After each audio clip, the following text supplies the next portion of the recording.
Hello, Cambly Tutors! I'm so happy to be here again, bringing you this new video. I recently read a blog on the Cambly Wire. If you're not following the Cambly Wire, you should, because there are so many interesting blogs there that will help you not only with your teaching, but also it inspires you. It gives you ideas and it keeps you informed of the new things that Cambly has for us, the tutors. But the blog that I read was about those little students, those young students that are wonderful, that have this enormous imagination, but what happens when they are quiet? When they are very quiet. So the blog starts telling a story about a little girl that she named Ellie. And this little girl is in front of the screen. She's sitting all the way back and she's very quiet. So now here's a tutor thinking, oh my God, these are going to be the longest 30 minutes of my life. But she says, I'm going to do it. I'm going to make an effort and I'm going to do my best and let's see what happens. And she learned some things from that experience. Number one, I'm sharing it with you guys. Number one is that nonverbal speaking is as important as verbal. So what she did was, use her TPR, use her body, her hands to make her feel comfortable. So she would go like, "Hi, Ellie. How are you today? My name is Elena." And she would, she was calm. She had nice movements. She wasn't yelling. She was talking slowly. But all the body movement was helping Ellie feel a little bit more at ease. As you may probably imagine, tip number one, although it was helpful, it didn't make Ellie talk. Ellie was still quiet. So she thought, and this is tip number two, bring a furry friend. Ha ha ha. It can be a teddy bear. It can be a doll that you have somewhere there. In my case, I have this little octopus. And then instead of her talking to Ellie, she started asking questions to the puppet. So from the lesson, she would say, what color is this octopus? That is purple. Very good, that is purple. And what color is that? What's going on? What's going on? Uh-oh, octopus is angry. You don't know the answer? What color is it? Ellie, can you help? Oh wait, I think he's remembering. It's blue. Very good.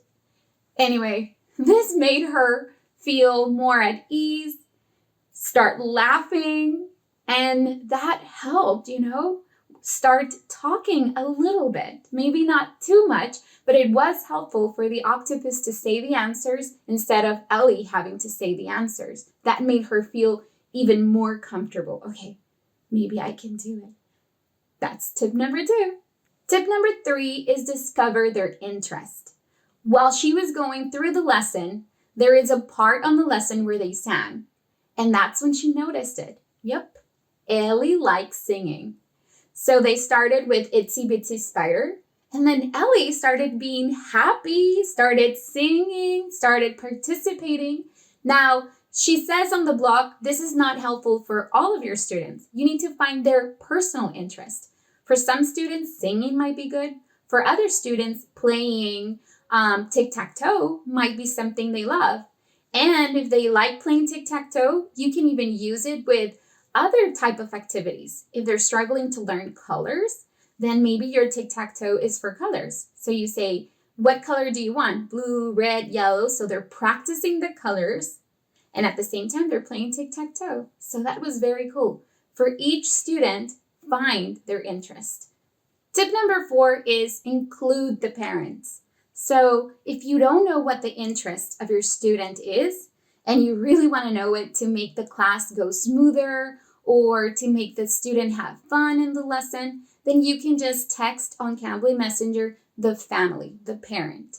That not only builds trust between you and the parents, but also helps you on your lesson. For example, she had a student, she wasn't sure what his interests were, so she talked to the parent, and then the mom said that he loved superheroes. Well, there you got it.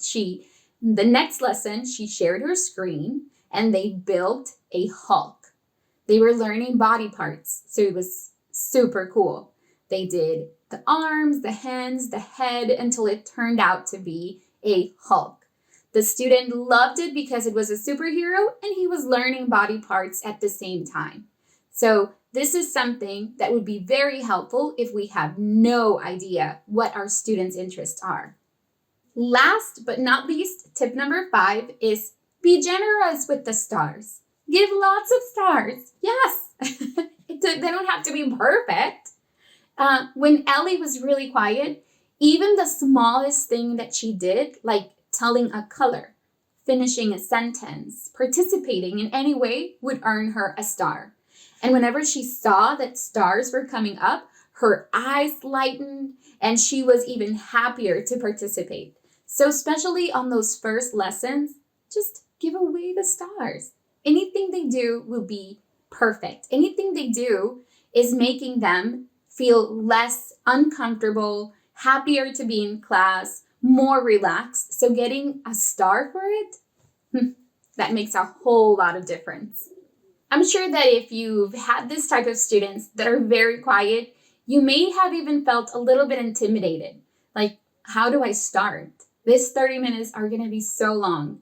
But finding their interest, making that extra effort, it not only helps a student learn and then feel happy to come back to class with you, but it also makes us have a better class. You know, time flies when you're having fun as much as the student is having fun. I hope that you guys enjoyed this video, that you give it a thumbs up and you start following us, and that you start following the Cambly Wire as well. There are so many useful things that you will find there. So enjoy your day, week, everything, and happy tutoring. Bye.